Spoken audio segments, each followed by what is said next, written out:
San Juan de la Cruz, el santico de Fray Juan, hombre celestial y divino, los huesos de cuyo cuerpecito han de hacer milagros, porque no he hallado como él en toda Castilla otro que tanto fervore en el camino del cielo. Cuánto le quería la Madre Teresa, cómo descubrió en él un tesoro. Y nosotros, al celebrarle en la Santa Misa, mejor dicho, al conmemorarle y venerarle, porque en la misa celebramos a la Santísima Trinidad, de la que él era tan devoto y por eso celebraba tantas veces su misa votiva. Pero al recordar y honrar a nuestro Padre San Juan de la Cruz, meditamos en su perfil eucarístico y pensamos que a sus 10 años ya había mañanas que oía 1, 2 o hasta 4 misas, porque 4 misas se celebraban todos los días y bien tempranito en el convento de las Agustinas de Medina del Campo, donde el pequeño Juanico fue monaguillo desde sus 10 o un poco menos, quizá 8 o 9 años, hasta los 13 o 14. Y allí asistía diariamente al altar. Me gusta imaginarlo, con aquel candor que era propio de un alma que nunca ofendió gravemente al Señor, y a quien en su primera misa precisamente Dios confirmaría en gracia. ¿Cómo asistiría al altar? Tan menudito de cuerpo, tan sensible, tan fino, tan delicado.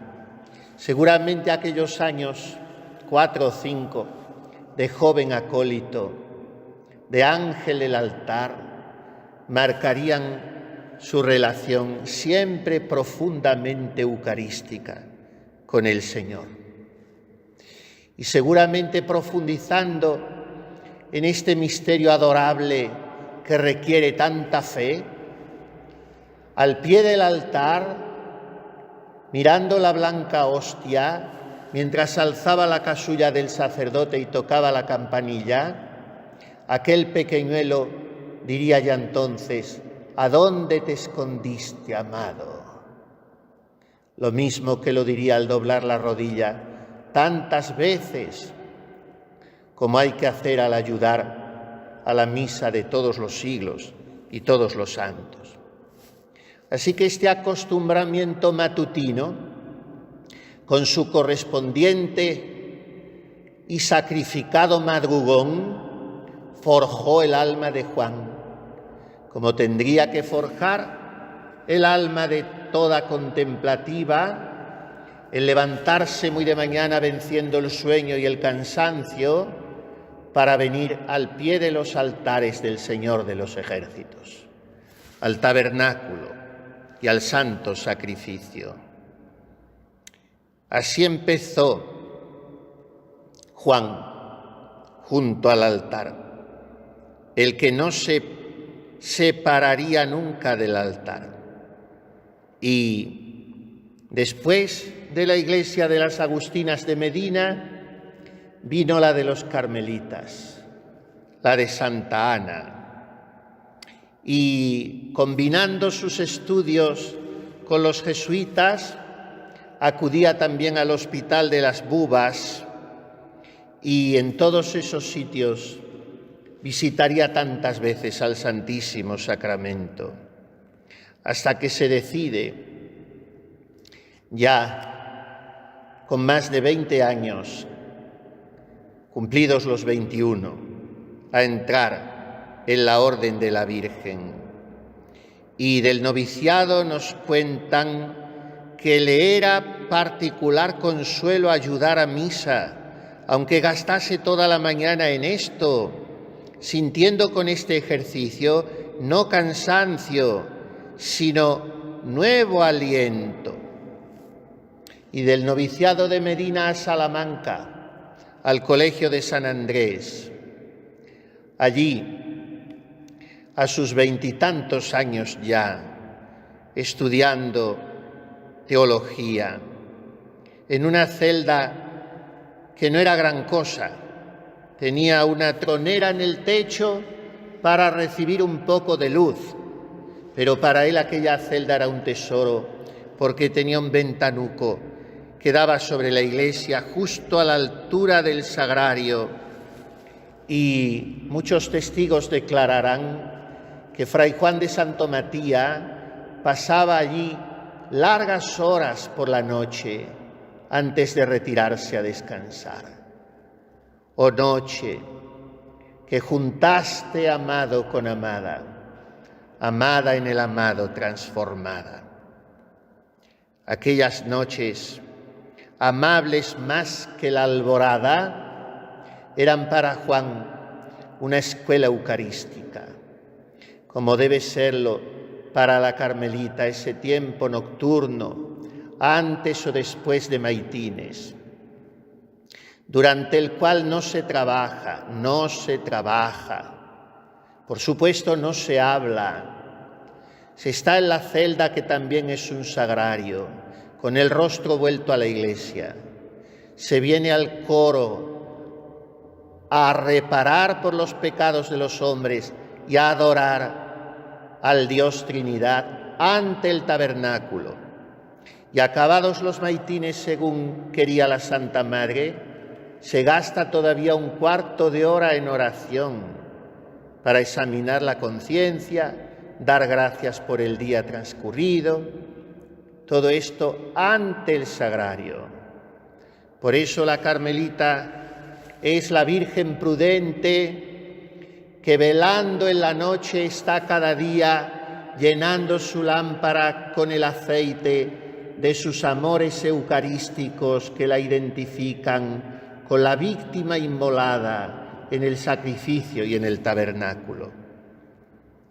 Y por fin, volviendo a Fray Juan, por fin, pero era el inicio, su primera misa. 25 años recién cumplidos. Aquella primera misa en que el Señor le confirmó en gracia, como él confesaría con toda sencillez a aquella monja Ana María de la Encarnación de Ávila años más tarde. La primera misa de Fray Juan de Santo Matías aún se llamaba así. Fue una gracia muy intensa de unión transformante, de unión esponsal con Cristo. Y desde entonces la Eucaristía será para él una experiencia vital, una gracia de unión viva, amorosa, que le hace cada día más sacerdote.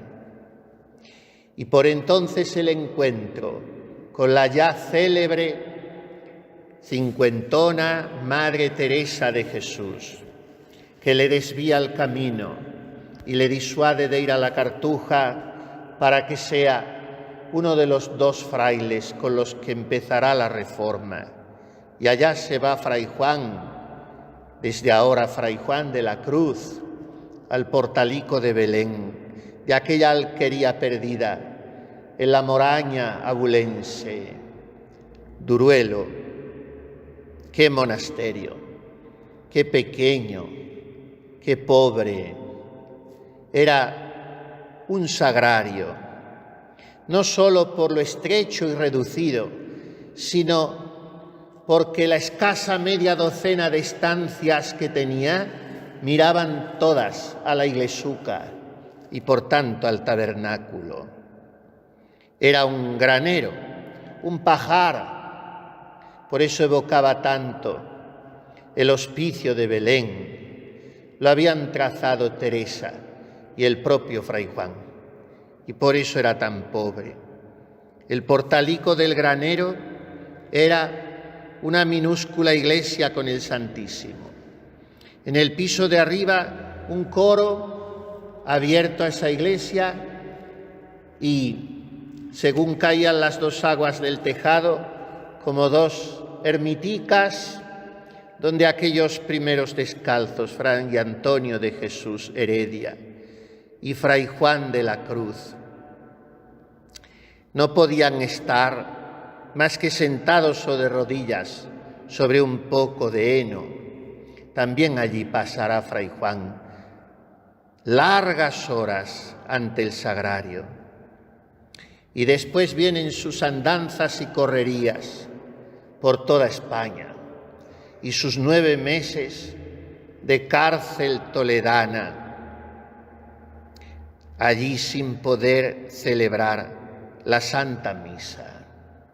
Dicen algunos testigos que cuando ya llevaba 7 meses, más de 200 días, pudo escuchar la procesión del Corpus en Toledo.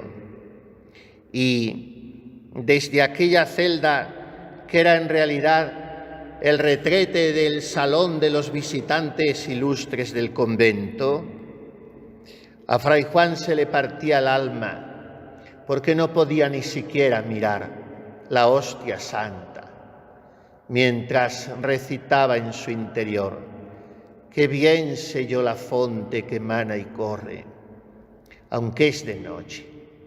Aquesta eterna fonte está escondida en este vivo pan por darnos vida. Aquí se está llamando a las criaturas y de esta agua se hartan aunque a oscuras, aunque es de noche».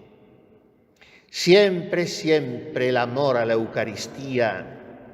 Y cuando, a requerimiento de la Virgen Santísima, para que al fin pudiera decir misa en su fiesta de la Asunción, logra escaparse de la cárcel y libre ya, termina un poco confinado y retirado de la circulación en la serranía de Jaén, en el Calvario, y desde allí va todas las semanas a asistir espiritualmente a las descalzas de Beas. Decían las monjas que se le conocía devotísimo del sacramento y de la Virgen por la ternura con que hablaba de entrambas cosas. Y después el convento de los mártires en Granada,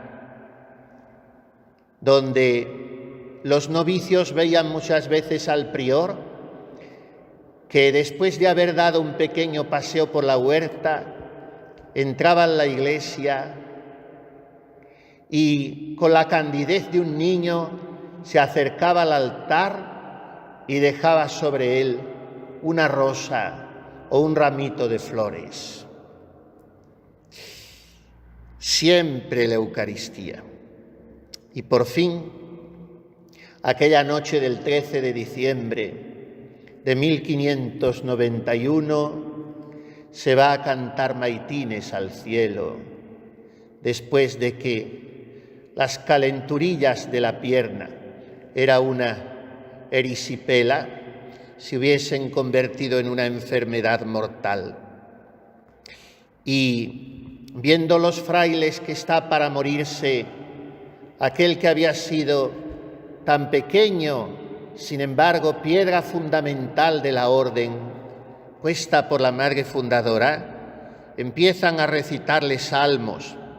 Y cuando terminan, Fray Juan de la Cruz, con delicadeza suma, pide a aquel prior que no le tenía ninguna simpatía que le traiga el Santísimo Sacramento, porque quiere adorarlo antes de morir. Y se lo traen.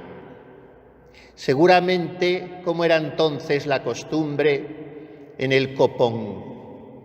Fray Juan no ve ni siquiera la hostia, pero no le importa que el humeral cubra aquel vaso sagrado, porque en su vida todo había sido fe, no necesita ver, pero necesita sentir presente ante Él para emprender el viaje definitivo,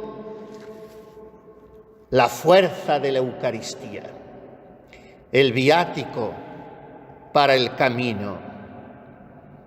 Y después de contemplar un rato, exclama así: «Ya, Señor, no os tengo de volver a ver con los ojos mortales».